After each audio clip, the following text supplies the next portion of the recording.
Em nossos relógios, 13h06. Hora certa em nome de Jornal O Dia, que está com uma ótima promoção para assinatura anual. Assine o seu Jornal O Dia e ganhe um voucher de R$ 150 para desfrutar a gastronomia que só o restaurante Maná Prime tem.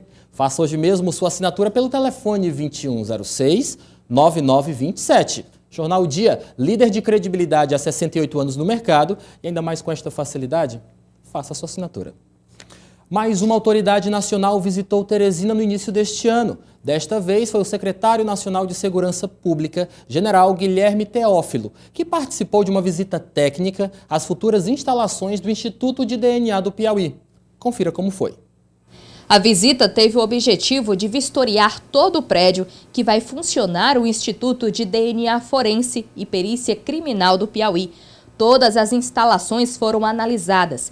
Cerca de R$ 100 milhões foram recebidos para investimento pelo Fundo Nacional de Segurança Pública para a montagem do Instituto. Esse é um dos projetos estratégicos do ministro Moro, nosso ministro da Justiça, que é uma rede integrada de bancos de perfis genéticos.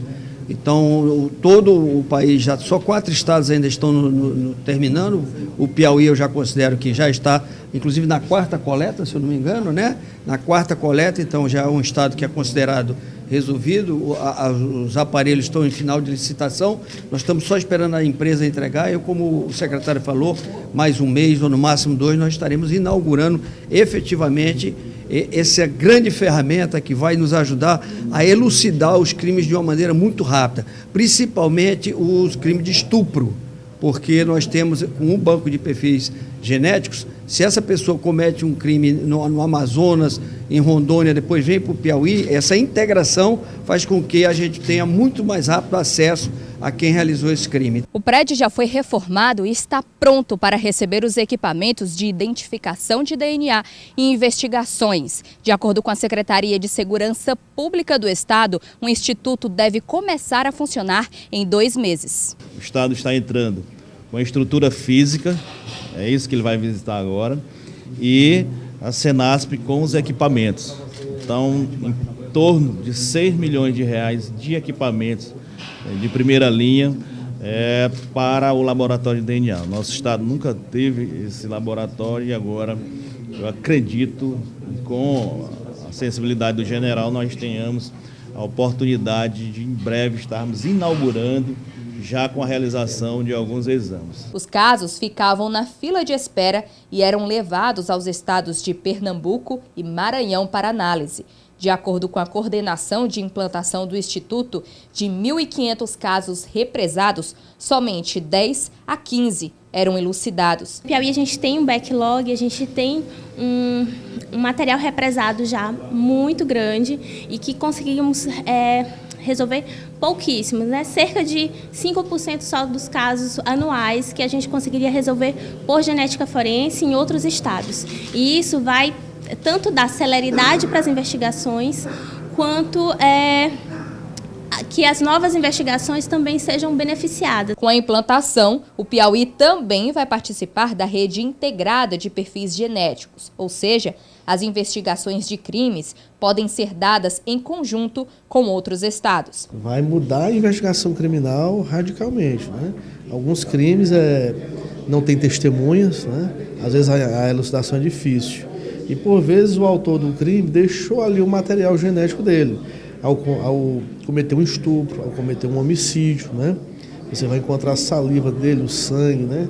Algum tipo de material genético que pode nos levar à identificação do autor. Como é que se fazia antes? Antes a gente necessitava, com muita dificuldade, pedir auxílio a outros estados, né? A exemplo do Maranhão, né? Se não me engano da Paraíba, para que examinassem os vestígios coletados. E isso ia para uma fila de espera nesses estados, né? E passava muito tempo. Então, a instituição desse laboratório é essencial, principalmente nesses crimes mais graves, né? Muito bem. O novo Código de Ética dos Médicos aqui para o Brasil foi aprovado. Sobre o assunto nós conversamos a partir de agora com o médico José Irangalo, que também é membro da Comissão Nacional de Revisão do Código e também é membro do Conselho Federal de Medicina. Olá, doutor José Irã, seja muito bem-vindo. Boa tarde para o senhor. Boa tarde, é uma honra estar aqui com vocês e estou disposto aqui para fazer os esclarecimentos necessários em relação ao novo Código de Ética Médica, que ele é revisado de 5 em 5 anos. Doutor Irã, como nós conversávamos nos bastidores, eu dei uma lida aqui nos principais pontos e, por exemplo, nós temos uma modificação na questão do prontuário, não é isso? Principalmente quando o prontuário está ligado a questões jurídicas. O que mudou? Bom, no prontuário, duas coisas mudaram. Primeiro, que o paciente, quando recebe alta, ele tem o direito de um resumo da sua alta. Sim. Se porventura ele necessite e procurar outro médico, já diz o que é que aconteceu nessa internação hospitalar. O segundo assunto é em relação à requisição do prontuário solicitado pelo juiz. É entregue de imediato o prontuário para o juiz, desde que ele guarde total sigilo em relação ao histórico desta paciente. Então, foi mudanças que vieram facilitar aos pacientes. Certo. Falando um pouquinho sobre o exercício da profissão de médico, quais são os pontos que mais mudaram, que mais se destacam, que o senhor gostaria de falar para a gente? Veja bem, por exemplo, o médico com deficiência, ele pode exercer com doença crônica, ele pode exercer a medicina principalmente no seu misto em relação ao respeito. Então, nós temos que respeitar aquele médico que é portador de uma deficiência. O segundo ponto é a objeção de consciência. O médico tem um direito de, por mais que tenha o aborto legal, mas ele tem o direito de se recusar a fazer aquele aborto por princípios éticos, religiosos, etc. Sim. Então, isso tudo está contemplado no Código de Ética Médica. O outro é em relação à telemedicina, que no Código também reza que será feito por resoluções pelos Conselhos Federais de Medicina. Eu quero fazer uma ênfase que o Conselho Federal de Medicina é um órgão regulador e normatizador da medicina brasileira. Sim. Então, a função primordial dos conselhos é fiscalizar e a parte judicante, que tem que fiscalizar unidades públicas e privadas e fazer a parte de julgamento ético. Fazer ênfase que os conselhos são um órgão de defesa da sociedade, não do médico. Uhum. Quem defende médicos são os sindicatos médicos. É por isso que nós temos que fazer uma diferenciação entre o que é conselho e o que é sindicato. Sim. Doutor, no início desta semana, mais precisamente na segunda-feira e na terça-feira, nós tivemos aqui no estado do Piauí uma paralisação da categoria médica ligada ao serviço público estadual por conta principalmente da falta de estrutura para que os médicos possam exercer o seu trabalho. O novo Código de Postura Ética também versa sobre isso. Os médicos podem ter mais voz quando não encontrarem estrutura suficiente ou adequada para trabalhar? Sim, veja bem, uma das grandes problema que o médico hoje tem é justamente em falta de condição de trabalho. Isso é crucial. Chamou minha atenção hoje numa palestra do Fórum do Médico Jovem que está acontecendo aqui em Teresina, que o índice de suicídio no médico é muito elevado. No médico no estudante de medicina. E aquilo me chamou a atenção. E o Conselho Federal de Medicina está alerta a essa situação. E foi verificar o que é que aconteceu. O que é que está acontecendo? Por que esse índice está muito elevado?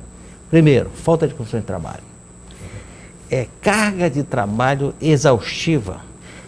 Lamentavelmente, tem gestores que acham que o profissional de saúde, principalmente o médico, ele não é um trabalhador. Muito pelo contrário, ele tem o direito de descansar, ele tem o direito de se alimentar, ele tem o direito de tudo que um trabalhador tem.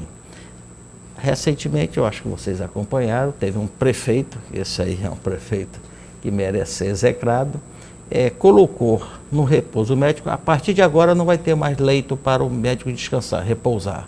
E colocou uma cadeira, se ele quiser ele tem que sentar naquela cadeira e repousar. E encheu de câmeras, tirando a privacidade daquele profissional que está trabalhando. Né? Aquilo não demorou muito, os sindicatos, os conselhos regionais, principalmente foi em São Paulo, de imediato agiu e tirou essas câmaras e valorizou mais esse profissional. Bom, o que é que nós observamos hoje?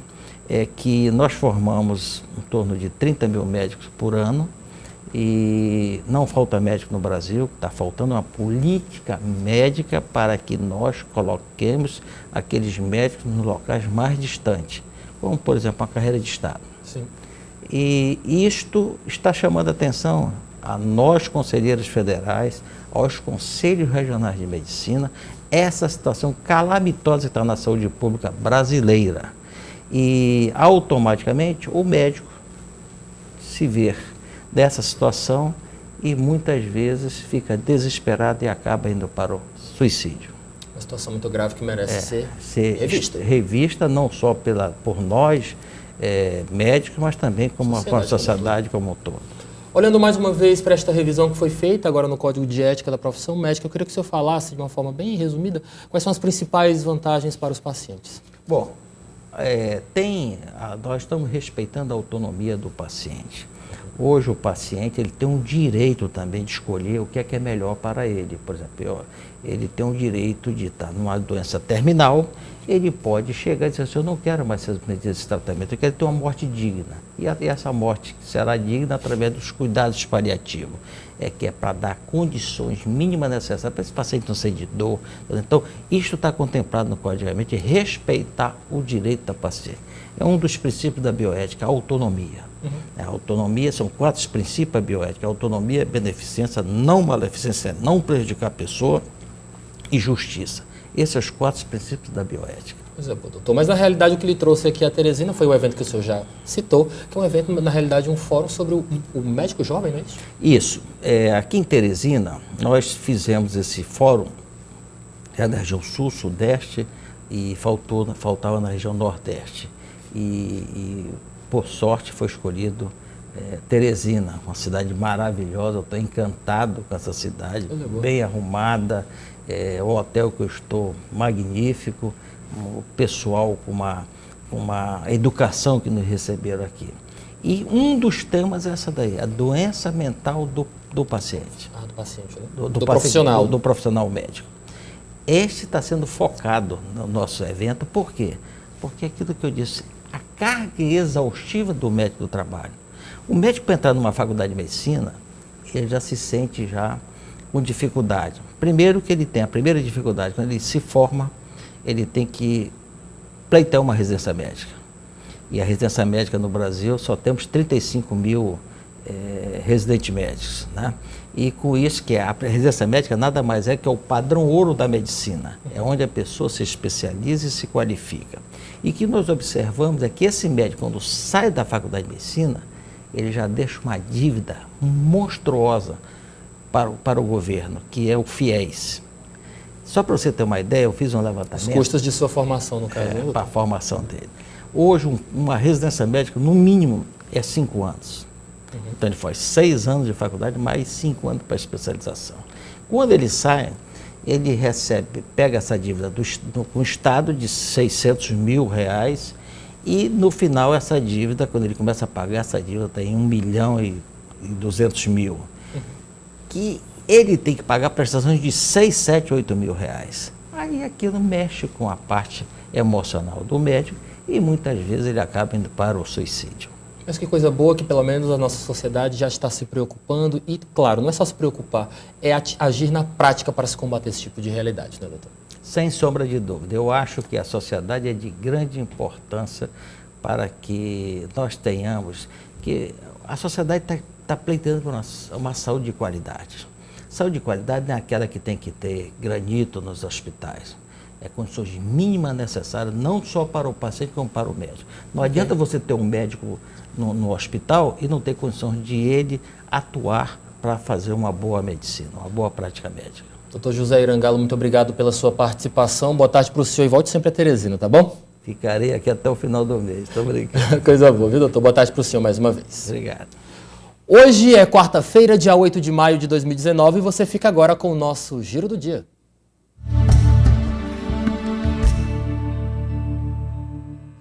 A Polícia Civil concluiu o inquérito e indiciou as 2 irmãs suspeitas de esfaquear 20 vezes a jovem Maria da Guia Dias por tentativa de homicídio qualificado por motivo fútil. A vítima confirmou durante o depoimento que procurou as agressoras para tomar satisfação de ameaças feitas em redes sociais. Porém, não se sabe o teor das ameaças e a motivação do crime. As acusadas permanecem na Penitenciária Feminina de Teresina e Unidade Socioeducativa. A primeira turma do Tribunal Regional Federal da 2ª Região analisa hoje se devem voltar à prisão o ex-presidente Michel Temer, o ex-ministro Moreira Franco, o suposto operador do esquema, João Batista Lima, o coronel Lima, entre outros. Todos eles foram presos na Operação Descontaminação no dia 21 de março pela Justiça Federal do Rio e soltos no dia 25 do mesmo mês pelo desembargador Antônio Ivan Atier. O magistrado é um dos integrantes da primeira turma, que agora analisa tanto o pedido de soltura quanto o pedido do Ministério Público Federal para que eles sejam presos novamente. Na manhã de hoje, na BR-343, quilômetro 333, na cidade de Teresina, agentes da PRF e Polícia Civil abordaram um veículo que estava com 7 ocupantes. No momento da abordagem, após os passageiros do banco traseiro descerem do veículo, o condutor empreendeu fuga, sendo que foi necessário a utilização de disparos de arma de fogo. Eles ainda interceptaram um outro veículo que tomaram de assalto e fugiram. De acordo com a Polícia Civil, o condutor e o passageiro que evadiram-se do local podem fazer parte da quadrilha responsável pelos assaltos aos bancos na cidade de Campo Maior. Nessa ação, os agentes recuperaram o veículo que tinha sido tomado de assalto no município de Barras e libertaram 5 reféns. Ainda sobre essa última informação do nosso giro do dia, eu quero apenas acrescentar que a Polícia Civil do Estado do Piauí, na realidade, toda a força-tarefa formada para a captura desses envolvidos com a explosão de 3 agências bancárias em Campo Maior, esta força-tarefa ainda segue na busca de capturar os fugitivos. A Câmara Municipal de Vereadores de Teresina aprovou nesta quarta-feira um pedido de repúdio contra o atual ministro da Educação, Abraham Weintraub. O porquê, quem conta é nosso repórter Eliezer Rodrigues. A Câmara Municipal de Teresina aprovou uma moção de repúdio ao Ministério da Educação pelo bloqueio de 30% no valor dos repasses destinados aos institutos de ensino superior do Brasil. A moção foi apresentada pelo vereador Dudu, do Partido dos Trabalhadores. Vereador, por que o senhor apresentou este ato de repúdio à decisão do Ministério da Educação? Primeiro, pelo corte em si. Nós não poderíamos aqui estar de braço cruzado vendo um absurdo desse. Se tirar dinheiro da educação e, sobretudo, do ensino superior, ainda mais numa monta dessa, quase um quarto da verba, 30%, quase um terço. Então, propusemos essa moção para mostrar para o ministro da Educação e para o governo Bolsonaro que a Câmara Municipal de Teresina é contrário a esse absurdo. Segunda forma, a forma é, se contingencia recurso do orçamento de custeio das universidades públicas do nosso estado e dos institutos de ensino superior, em troca de pressionar o Congresso a votar a reforma da Previdência. Nós não podemos aqui ficar assistindo isso também. Isso beira a extorsão. É você botar o povo com o pescoço da guilhotina para que o Congresso seja forçado a atropelar uma votação sob pena de se tirar recurso. Daqui a pouco, o governo Bolsonaro vai querer contingenciar o Bolsa Família. Dizer que só libera o Bolsa Família quando tiver aí a reforma aprovada. Ora, se ele não tem a capacidade de aprovar a Previdência, o problema é dele. Para os pobres desse país, que é quem estuda ensino superior público, é a guilhotina, e para o grupo dele é a criação de outros ministérios agora e extorquir o Parlamento Nacional com esta forma de fazer política não é, na minha visão, algo legítimo. Então a Câmara Municipal se levanta contrário, espero que os outros parlamentos desse país se manifestem contrário também, porque defender a educação, eu tenho dito, é defender a soberania nacional. É você pegar algo que tem que ser fortalecido e enfraquecer. E o povo tem que se manifestar, como já acontece no Brasil todo. Então, por isso a moção, e vamos continuar aqui repudiando esta atitude do ministro da Educação e que ele possa recuar, sob pena de termos aí esvaziamento das ações dessas universidades, desses institutos, no Brasil afora. O governo federal coloca que é uma contenção momentânea que pode ser normalizada apenas por uma necessidade de equilíbrio das contas. O PT não acredita nessa versão? De forma alguma. O que foi que ele fez agora, recente, com o presidente da Câmara e do Senado? Chamou lá e vai criar 2 ministérios. Para quê? Para acomodação política. Como é que ele contingencia uma verba exatamente lá da educação? E alegando, o próprio ministro colocou que era uma forma momentânea até que seja aprovada a reforma na Previdência. Então você não pode botar uma faca no pescoço do povo pobre desse país em troca de aprovação de qualquer matéria no Congresso. O governo tem que ter a capacidade e a gestão de fazer os seus pleitos serem atendidos no Congresso Nacional. Não é fazendo esse tipo de política que a gente vai ter as ações dele lá aprovadas. Isso é uma forma, na minha opinião, volto a dizer, de extorquir o povo desse país. Nós não poderemos aqui ficar de braços cruzados e a Câmara Municipal aqui se levanta e espero, volto aqui a afirmar, que o Brasil todo se manifeste contrário. Muito obrigado, vereador do PT, pela participação. Eu volto com você. Assunto sério. E saiu no Diário Oficial do Estado do Piauí a nomeação de João de Deus Souza, um dos nomes mais tradicionais do Partido dos Trabalhadores. João de Deus vai exercer o cargo em comissão de Superintendente de Relações Sociais da Secretaria de Governo. João de Deus está na 8ª colocação como suplente da coligação PT e PP. Até o exato momento, os 5 suplentes foram chamados e assumiram vagas na Assembleia Legislativa do Estado do Piauí. Nós conversamos com o Coronel Nixon Frota, que comentou a possibilidade de ser candidato à Prefeitura de Teresina agora em 2020. Ele está sendo assediado, por falar assim, no caso, pelos partidos PSL e MDB. Confira o que ele disse. O deputado Temício nos procurou, fez uma sondagem. No primeiro momento não levamos muito a sério, mas é uma coisa que nos deixa muito feliz, apesar de ser inesperado, principalmente por isso, nunca pensei em entrar na política, mas a gente fica feliz assim por uma lembrança, talvez pela passagem aqui no comando do 25BC, e Teresina é a cidade que nós escolhemos para viver, escolhi ser teresinense, muito feliz em vir para cá, estar com minha família, mas assim, é uma coisa que não somos nós que decidimos. Hoje nossa missão ainda é no Exército Brasileiro, estamos lá trabalhando no Ministério da Justiça, como um militar de carreira, nossa missão é servir. Enquanto eu for útil no Exército Brasileiro, no Ministério da Justiça, essa é a nossa missão. E encerrando essa missão, o futuro a Deus pertence, Qualquer uma missão a gente vai ter que retornar, quem sabe pode até ser uma política, pode ser uma iniciativa privada. A gente tem que ir atrás de novos desafios, mas sempre pensando com essa ideia de procurar servir. Esse aqui é o nosso... O senhor tem pretensão de disputar a prefeitura? Como eu estou falando, isso aí é uma ideia lançada, mas não faz parte nunca fez parte do nosso planejamento, está envolvido em política, não conhecemos muito essa área, mas, como estou te falando, encerrando a nossa missão no Exército, Ministério da Justiça, nós temos que buscar novos desafios, e estamos aí para... Então o senhor não descarta a oportunidade? Não descartamos, mas o que é certo é que eu quero retornar para Teresina, e é a cidade que nós escolhemos. Então o nome está à disposição? Acho que o deputado Temício já está trabalhando, colocou o nome aí e vamos acompanhar isso aí. Por enquanto, estou apenas acompanhando. Lalesca Setúbal, nossa repórter que veste a camisa da empresa, vou te dizer, Lalesca, você pressionou e conseguiu a informação. Tá aí, o Coronel Nixon dizendo que o seu nome está à disposição, por mais que não considerava essa possibilidade há algum tempo atrás, mas depois que foi procurado, acendeu aquela luzinha, daquela possibilidade. Por que não?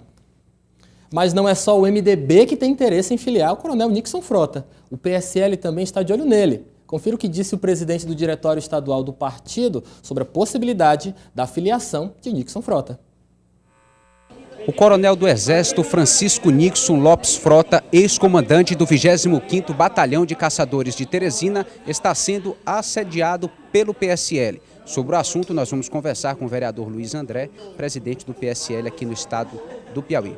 Bem, vereador, por que este convite ao Coronel Nixon? Nós tivemos ontem um almoço no restaurante de residência com toda a executiva estadual do PSL e nós o convidamos. É uma pessoa, além de ter um perfil das bandeiras do PSL, por ser militar do Exército, por trabalhar com o nosso ministro Sérgio Moro a nível federal, ele tem todas as bandeiras. Eu acho que ele irá fortificar muito o PSL na capital.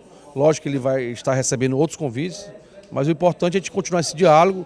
Eu falei para ele que nós estamos também conversando com outras empresários, pessoas do membro da OAB, e nós vamos decidir até o começo do próximo ano quem será o candidato. Mas ele tem as prováveis perfis dos candidatos do PSL, não só em Teresina. Se você fizer uma pesquisa, os candidatos que serão a prefeito do PSL tem esse perfil, de militar, é uma pessoa jovem, tem um passado limpo, é uma pessoa equilibrada e quem sabe ouvindo, através de pesquisas qualitativas e quantitativas, o perfil do nosso coronel Nixon Frota, que é uma pessoa que nós gostamos muito da conversa, e ele saiu também muito entusiasmado. Nós vamos dar o tempo ao tempo, e é isso que se faz política, conversando com as pessoas e mostrando a transparência do nosso partido e o nosso fortalecimento para o PSL 2020.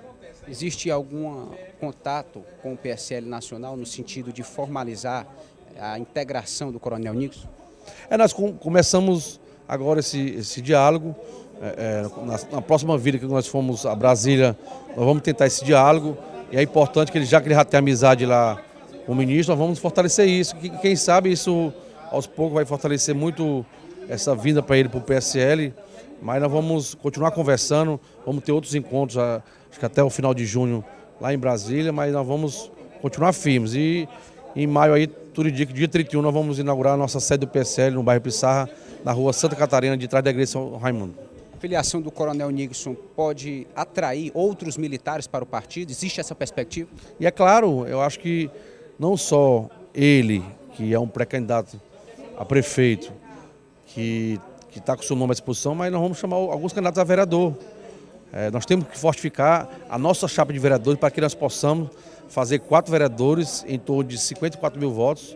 Eu tenho certeza que hoje nós já temos condições de fazer 3 vereadores. Nós vamos continuar essa conversa, trazendo mulheres, pessoas jovens, pessoas de opinião formada que querem ingressar no partido.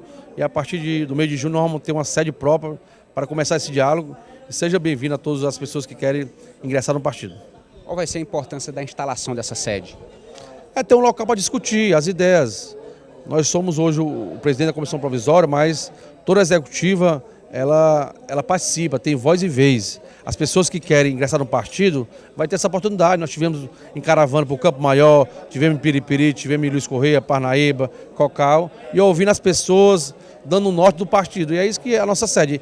Encontros municipais, encontros regionais, pessoas que vierem no interior, que quiserem participar do partido, nós vamos ter um advogado lá, um contador, as pessoas que querem trabalhar para o engrandecimento e o fortalecimento do PSL do Piauí, que nós vamos preparar para as eleições de 2020, um partido forte, eleger mais de 10 prefeitos, uma centena de vereadores, e é isso que nós vamos continuar trabalhando. Nós temos aí mais de um ano para fazer esse partido, um partido revelação em 2020 no estado do Piauí. Muito obrigado, vereador de Teresina, Luiz André, presidente do PSL no estado do Piauí. Eu volto com você no estúdio.